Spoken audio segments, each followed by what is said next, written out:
هر کی میاد میگه اسپایدرمن 2 یکی از فوق العاده ترین بازیاییه که ساخته شده، حرف مفت میزنه. من داشتم بررسی میکردم که برنامه بسازم از اسپایدرمن 2 و دیدم خدایا من به لاستافاس میپرم که بازی فاسدی و نمیدونم کلی عقیده رو میخواد بهت فرو کنه و نمیدونم کلی سیاست توشه. نگو که این اسپایدرمنه که اصلا وای از این بدتر نیست. حالا چی شده آقا؟ ما باید هر اهرم فشاری داریم و ازش استفاده کنیم. کی گفت؟ نراتیو دایرکتور اینزامنیاک و اومد گفت که ما خیلی کم کانتنت LGBTQ کانتنت توی ویدیو گیم داریم. حالا هر کی میخواد بگه که من با LGBTQ فلان مشکلی ندارم دمش گرم تو ذهنش بگه، برای من کامنت نکنه دمش گرم. حالا این کیه؟ مرکنی که میبینید تو لایوش هم زده شیهر، یک زنیکه سلیطه‌ایه که داستان اسپایدرمن 2 رو مینوشته و اسپایدرمن 2 به نظر من از لاستافاس 2 فاسدتره و فاجعه‌ایه که عمق نداره، تا ته میره و از این مو بنفشا و مو سبز مبزاست LGBT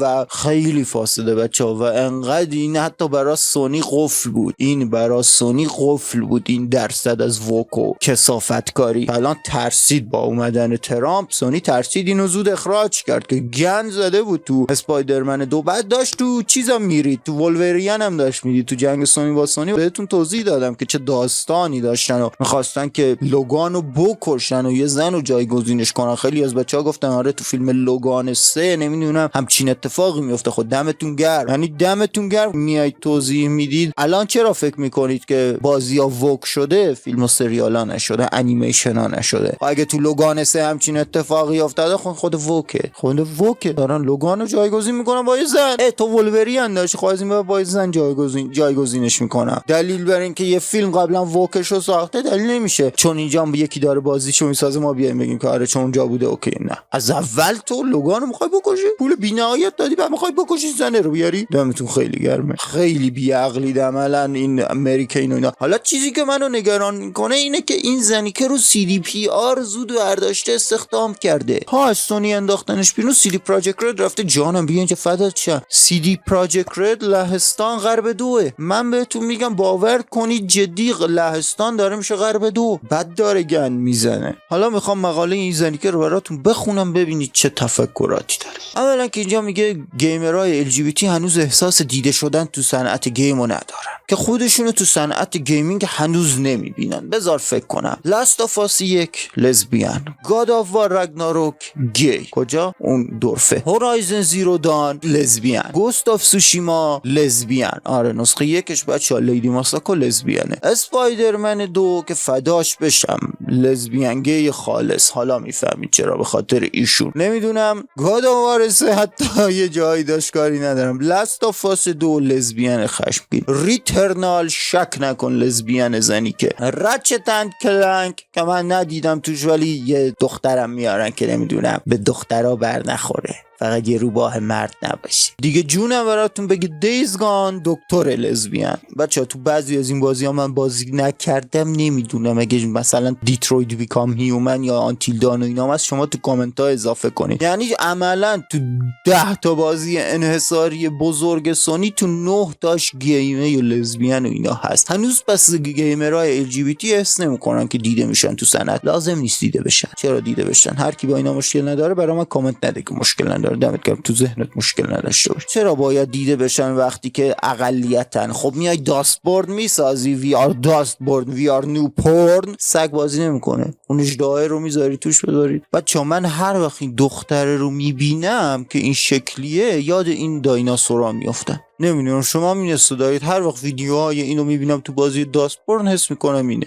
حالا اینم خیلی گوگولی و کیوته، ببخشید به توین میکنم، ولی این عملا به نظرم منبع الهام این سلیته این بوده. بعد این زنی که میاد اظهار نظر میکنه کار مهمترین جنبه دیزاین یک بازی اینه که پلیرها حس کنن که پذیرفته شدن و مهمن. تنها چیزی که ما الان حس نمیگیریم از بازیاتون اینه که توش پذیرفته شدیم و مهمیم. بعد میگه صنعت گیم هنوز راه طولانی داره که بتون شرایط این گیمیا و لزبیانا اینا رو بپذیره. میگه که آسون نیست که هر وقت بحث از این مسخره بازی ها میاد وسط تو گیمینگ این LGBT ها حس میکنن که درماندن و بعد کلی نظرات هوموفوبیک، سلام رضا آرشی هستم یک هوموفوبیک و ترنسفوبیک. سلام، رضا آرشی هستم یک ترنسفوبیک. میان میگن که تو گوشه کنار اینترنت این حرفا میاد و بعد این کاراکترهای گیمی ما احساس حقارت میکنن تو بازی‌ها و تو نمایش‌ها و همه جا مسخرهشون میکنن. یه چیزی اینا راه انداختن از سمت سویت بیبی اینک بچه‌ها به اسم گیمرز گیت 2. کاری که می‌خواستن بکنن این بود که هر کسی که از این موضوعات صحبت میکنه میاد میگه آقا من با LGBT مشکل دارم، چرا باید انقدر توششم بکنید؟ قرار بود همه اینا رو کمپین بزنن، هر کس از اذیت و آزار اینجوری میکنه خودشون، ما که اذیت و آزاری نداریم. اونا میگفتن اذیت و آزار تو گیمر گیت 2. میخواستن اینا رو پرونده سازی قانونی براشون بکنن، یعنی جایی که حرف آزادی بیان و ایناست اینا میخواستن پدر ما رو در بیارن. اگه تو فقط حرف میزدی آقا من با این ووک مشکل دارم، پرونده سازی دادگاهی. سویت بیبی این اومد اینو استارت داد، یه وکیل خانومی رو آوردن کار تو بیا گیمر گیت 2 رو استارت بزن که از اقلیت‌ها دفاع کنی و اینا. جنگیدن و جای بین الملل اسمش جی تی وی اندیمین اینا جنگیدن تا این جمع شد. قرار بود کل کمپانی‌های گیمینگ رو بیارن پشت این گیمر گیت 2 که دهن ما رو آسفالت کنن. سند و مدرک و اسمش جی تی زد تو دهنشون، وکیل فرار کرد، صفحش شخصی کرد، خصوصی کرد صفحشو. میاد میگه که همه چیز تغییر کرده، جذر و مد تغییر کرده و سازندگان دارن کاراکترهای کوینر جالبی رو تو بازیاشون اضافه میکنن. اینا رو دیگه بهتون کسی نمیگه. اسپایدرمن 2 بهترینه بچه‌ها، یکی از بهترین بازیایی که من امسال بازی کردم اسپایدرمن 2. ریدی اگه بهترین بازیتونه که ریدی با این کارگردانش. یه لحظه اینجا یه رأیگیری، سخت ترین بازی که 2024 بازی کردم بوکا خیلی سخت بود.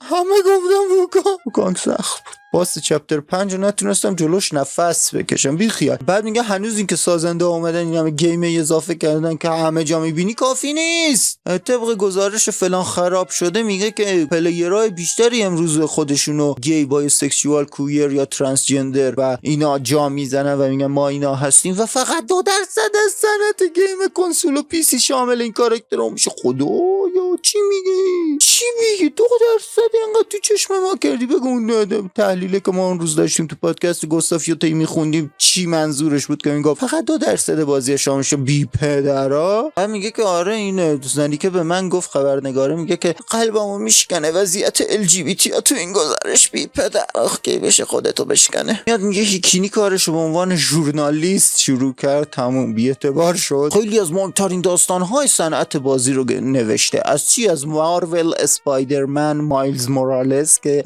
ریده بود به نظر من، نمیگم ریده بود، من خوشم نیامد. و بعد بتمن د انمی ویت یا چه میدونم The Walking Dead The Final Season و مارول وولورین. خدا بیامرزتش اخراجش کردن، دارن داستان مارول وولورین هم عوض میکنن و دقیقاً من چیزایی که تحقیق کردم و شنیدم همون بازیاییه که مردم مشکل دارن. مردم با سیزن آخر والکینگ دد مشکل دارن، با مایلز مورالز مشکل دارن و آقا دمت گرم تو مشکل نداری. من موندم چجوری بفهمونم که من دارم اکثریت جامعه بین الملل میگم بازی که پیدا میشه بگم نه من خوشم اومد دمت گرم. و بعد میگه کمک کرده که بسازن یه بیشترین کاراکترهای دایورسیتی گیمینگو مثل فلانی و فلانی از بازی‌های تل، ولی خیلی آزادانه میاد اعتراف میکنه که آره ما هنوز خیلی راه داریم که این یاروهای گیمینگ اینا حس کنن که بخشی از صنعت گیمینگ. این ال جی بی تی ها هنوز حس نمیکنن خوش آمد بهشون میگن تو جامعه و جاشون امن نیست و فضا ندارن و یه چیزی که اونو خیلی نگران میکنه و دلشو میشکنه این گزارش این خراب شده است و گیمرهای ال جی بی تی و اینا حس اینو ندارن که سازنده ها وقتی بازی میسازن بهشون فکر کنن تو دیزاین گیم. مگه من پام به اون آمریکا نرسی بازیایی بسازم باتون کار دارم. اینجا میاد میگه خوشبختانه کمبود سازنده بازی ال جی بی تی کم نداشتیم توی این سالها. ما مثالای فوق‌العاده‌ای رو دیدیم که از ذهن مردمایی مثل مدی تورسون میاد، کسی که کاراکتر ترانسجندر مدلین رو ساخت تو بازی سلست. اینو ساخته تو بازی سلست. عملاً بازی که سر و تهش معلوم نیست، یه بازی پیکسلیه و این اومده اینو میگه. یعنی میگه وای سازنده ال جی بی تی کدوم رسانه بود من یه جای دیدم از این بازی تعریف کردم. و میگه آره این افرانی این بازی رو ساختم. من بفرما ما باید تمام اهرامی که داریم رو بکشیم و ازش استفاده کنیم، فشار بیاریم و بعد میشه این تصویر فاجعه. من کل عمرم سعی میکردم به این بازی زباله وقت بدم، با یکش کاری ندارم، سعی میکردم وقت بدم و تا من اومدم بعد نصفش کردم که وقت بدم این اتفاق افتاد، پاکش کردم. من شوخی دارم، پاکش کردم، تموم. حالا میفهمید که من تو پادکست لاستافاس میگم انگار یکی تو سونی نشسته میاد میگه که ما باید همه رو مجبور کنیم این فکر رو بکنیم. از سر باد معده حرف نمیزنم، از عمم نمیارم که همه میگن منبع. همه تو هر آشغالدونی میرید ویدیو نگاه میکنید، منبع نمیگیرید. اینجا که منبع نداریم حرف مفته. من اونجا اون حرفو میزنم الکی نمیزنم. 10 روز چند وقت بعدش میام تو پادکست سونی با سونی میگم نیل دراکمنو مأمور کردن به خاطر اون بردایی که داشته، مجبور میکنه تمام استودیوهای سونی رو از این کارا بکنن. بعد چند وقت بعد در میاد که چی آقا، کارگردان اسپایدرمن 2 هم که اخراجش کرده سونی انقدر روش فشار بوده به خاطر اسپایدرمن 2، اینم که ریده. هم فکرای نیل دراکمن اونجا جمع شدن. ولی که دونای سر بزنیم من رفته فعلا. داری به چی فکر میکنی؟ دزدان دریایی که پدر منو کشتن و به بانو جمی که ما رو به این جهنم فرستاد و جنگدال. نمیدونم دوباره اونا رو میبینم و اگه دیدمشون باید باهاشون چیکار کنم. آتشی در درونم روشنه. دلم میخواست این آتش از درونم بیرون میزد و شعله‌هاش همه اونا رو میسوزوند. میترسم قبل از اینکه انتقاممو بگیرم خودمو بسوزونه.